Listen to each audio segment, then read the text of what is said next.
ሰላም የተወደዳችሁ ወገኖች እንዴት አላችሁ? ሰላም ናችሁ ወይ? እግዚአብሔር አምላክ የተባረከና የተመሰገነ ይሁን። አቡነ ኤርሚያስ የኦርቶዶክሱ ሊቀ ጳጳስ ወንጌል ይሰበክ እያሉን ነው። በጣም የሚገርም ነው። ዛሬ ወንጌል በተከደነበት ዘመን ማለት አዲስ ፍጥረት ነን በሚሉ የወንጌላውያን አማኞች ወንጌል በተረሳበት ጊዜ እኚህ ሊቀ ጳጳስ ግን መልእክታቸውን ለኦርቶዶክስ በማድረግ ወንጌል ይሰበክ እያሉን ይገኛሉ። እና ይሄ መልእክት እንደሚመስለኝ ለኦርቶዶክስ ነው የተነገረው። ኦዲየንሱ እንደዛ ነው። እሳቸውም ደግሞ ከኦርቶዶክስ ውጪ የሚያውቁት ነገር የለም። ለምእመኖቻቸውና ለካህናቱ ወንጌል ይሰበክ የሚል ጥሪ ነው ያቀረቡት። ነገር ግን መልእክታቸው ከኦርቶዶክስ አጥር ወጥቶ የፕሮቴስታንትንም ደጅ የሚያንኳኳ ነው እና በጣም ነው ደስ ያለኝ። እግዚአብሔር አምላክ እኚህን አባት ዘመናቸውን ይባርክ። እንዲህም አይነት ጀግኖች አባቶች አሉ፣ ወንጌል ይሰበክ የሚሉ። እግዚአብሔር የተመሰገነ ይሁን። እስቲ እንግዲህ ወደ መልእክታቸው እንምጣና መልእክታቸውን እንስማ በጽሞና። ከዛ በኋላ እኔ ማከያ ተጨማሪ ሐሳብ ለኦርቶዶክሳውያን ብቻ ሳይሆን ለፕሮቴስታንት ለወንጌላውያን ቤተ ክርስቲያንም እሰጣለሁ ይህን መልእክት። ክብር ለእግዚአብሔር ይሁን። ተባረኩ፣ ተከታተሉ። እረ ያልሰሙ ብዙ ናቸው። እረ ያልሰማን ብዙ ነን። በእውነት ስለ ክርስቶስ ያልሰማ፣ ስለ ክርስቶስ ያላወቀ፣ ስለ ክርስቶስ ያልተረዳ ብዙ ነው ማለት ሲኦል አፏን ከፍታ የምትጠብቀው ለሲኦል የተዘጋጀ በጣም ብዙ ነው። የዚህን መንገድ መቀየስ ያስፈልጋል። የሲኦልን በር መዝጋት ያስፈልጋል። መንገዱን እየቀየሱ ወደ ገነት ማምጣት ያስፈልጋል። ማስተማር ማለት ይሄ ነው። ማሰማት ማለት ይሄ ነው። ማስረዳት ማለት ይሄ ነው። ከዚህ የተለየ ተልእኮ የለን። ለዚህ ነው፣ ለዚሁ ዓላማ ነው። ላልሰሙ ለማሰማት ነው። አዳኝ ሕይወት መድኃኒት ያለ ክርስቶስ መንግሥተ ሰማያትን እንደማናገኝ ለሰው ልጆች ሁሉ ለማስረዳት ነው። መንገዱ እሱ ነው፣ ሕይወት እሱ ነው፣ መዳረሻ እሱ ነው ብሎ ለማሰማት እያሰለጠናችሁ ነው። ምጽዋት እየሰጣችሁ እንዳይመስላችሁ። ለሚማር ሰው ድጋፍ መስጠት ምጽዋት መስጠት ማለት አይደለም።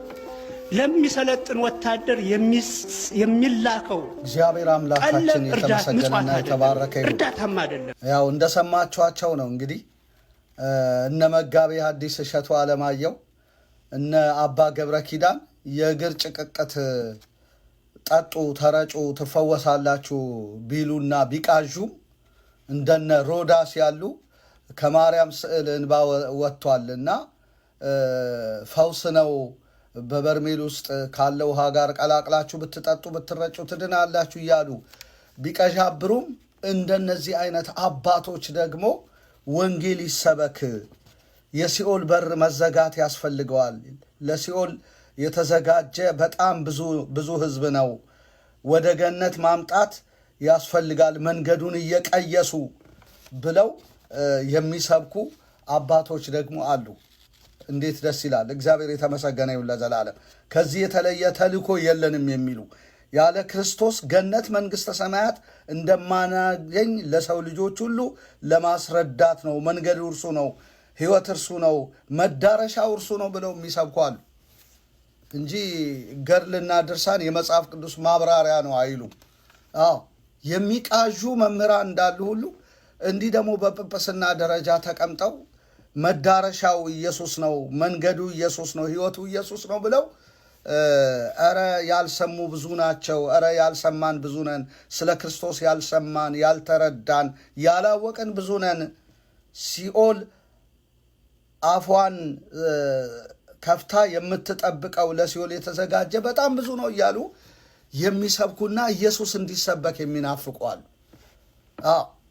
እግዚአብሔር አምላክ የተመሰገነ ይሁን። ስለዚህ ይቺ ቤተ ክርስቲያን ተስፋ አላት ማለት ነው። እኛ አባት ዛሬ የዘሩት ዘር መቼ እንደሚበቅል አናቅም። ማንን እንደሚያስነሳ ከኦርቶዶክስ ቤተ ክርስቲያን በኢየሱስ ፍቅር ማንን እንደሚቀሰቅስ አናቅም። ነገ ትውልድ ተቀስቅሶ ከኢየሱስ ውጭ ሌላ ነገር አንሰማም እንደሚል በጣም እርግጠኛ ነኝ። እና ይሄ መልእክታቸው ጀስት ለኦርቶዶክስ ሕዝብ ይሁን እንጂ ከዚያም በዘለለ መልኩ ወንጌልን አንስተናል፣ ተሸክመናል፣ እንሰብካለን ለሚሉ ዛሬ ግን መስመር ለለቀቁ የወንጌላውያን አንዳንድ የወንጌላውያን አብያተ ክርስቲያናት ትልቅ መልእክት ነው ብዬ ነው ማምነው። አዎ ትልቅ መልእክት ነው ብዬ ነው ማምነው። ለምን ብለን ብንል መጽሐፍ ሲናገር በአንደኛ ቆሮንቶስ 9:16 ላይ ወንጌልን ብሰብክ እንኳ የምመካበት የለኝም፣ ግድ ደርሶብኝ ነውና ወንጌልንም ባልሰብክ ወዮልኝ ነው የሚለው። ዋናው እኮ የአዲሲቱ ኪዳን ቤተ ክርስቲያን ተልእኮዋ ወንጌል መስበክ ነው። ለፍጥረት ሁሉ ወንጌል ሂዱና አሕዛብን በአብ በወልድ በመንፈስ ቅዱስ እያጠመቃችሁ ደቀ መዛሙርት አድርጓቸው ብሏል። እንደገና ደግሞ ለፍጥረት ሁሉ ወንጌልን ስበኩ ነው ያለው። እነ ፊልጶስ እኮ ከዚህ መጽሐፍ ጀምሮ ስለ ኢየሱስ ወንጌል ሰበከለት ለጃንደረባው ነው የሚለው። ወንጌል እኮ ዋና የቤተ ክርስቲያን ተልእኮዋና ሚሽኗ ነው። ዛሬ ግን ወንጌላዊቷ አይደለም ኦርቶዶክሳዊቷ፣ ወንጌላዊቷ ቤተ ክርስቲያን ሚሽኗን ተልእኮዋን ረስታለች። በጣም ነው የሚያሳዝነው። ዛሬ ታውቃላችሁ ቤተ ክርስቲያን ለመመስረት ፓስተር ለመባል መባና አስራት ሰብስቦ በቃ ሀብታም ለመሆን ነው ዛሬ ሩጫው፣ ትግሉ። በጣም ነው የሚያሳዝነው። ደረጃ ሆነ አገልግሎት፣ ጸጋ ሳይሆን ደረጃ እርከን ሆነ። አዎ ዓለም ያጣነውን ስራ እግዚአብሔር ቤት መተንና ስም ለብሰን ደሞዝ ማግኛ። በቃ ትልቅ ሜጋ ቸርች አቋቁማል። እሱማ በቃ ብዙ ምዕመን ነው እያስከተለ ያለው ተብለን በቃ እጆቻችንን አጣጥፈን ቢሮ ተቀምጠን ህዝብ የሚሰጠውን አስራትና መባ እየበላን ልንቀመጥ ቢሮክራት ሆነን። የሚገርማችሁ ነገር ያሳዝናል። ወንጌል ለዚህ እኮ ነው የኢየሩሳሌምን ቤተ ክርስቲያን የበተናት። አዎ ተሟሙቃ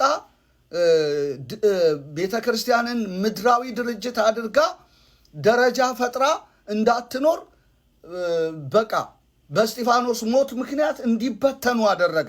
እግዚአብሔር ይህንን ያመጣል።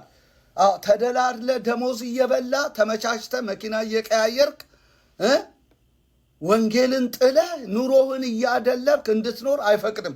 በየትኛውም በውጭ ሀገር በሉ በሀገር ቤት በሉ ወንጌል በስደት እንዲሰበክ እግዚአብሔር የሚፈልገው ለዚህ ነው።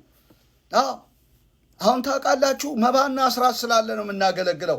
ባይኖር ታውቃላችሁ ፊልድ ቀይረን ሌላ ስራ ውስጥ ነው የምንገባው። በጣም ነው የሚያሳዝነው። በጣም ተበላሽታለች የወንጌላዊቷ ቤተ ክርስቲያን። ጥቂት ሰዎች ናቸው ኢየሱስን የሚሰብኩ፣ ግድ ደርሶባቸው ባለአደራ ሆነው ወንጌል የሚሰብኩ።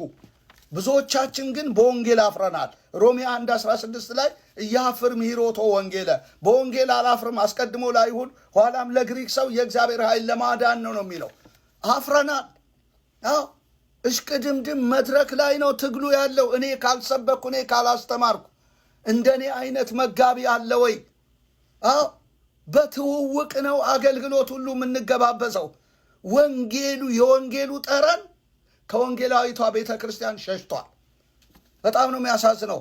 በእርግጥ የተሐድሶ አገልጋዮች አሉ አሁን እየታገሉ ያሉ ገድልና ድርሳን ሊያስጥሉ ጥሩ ወንጌል የሚሰብኩ የተሐድሶ አገልጋዮች። እኔ እንደውም ከወንጌላውያኑ ይልቅ የተሐድሶ አገልጋዮችን እመርጣለሁ።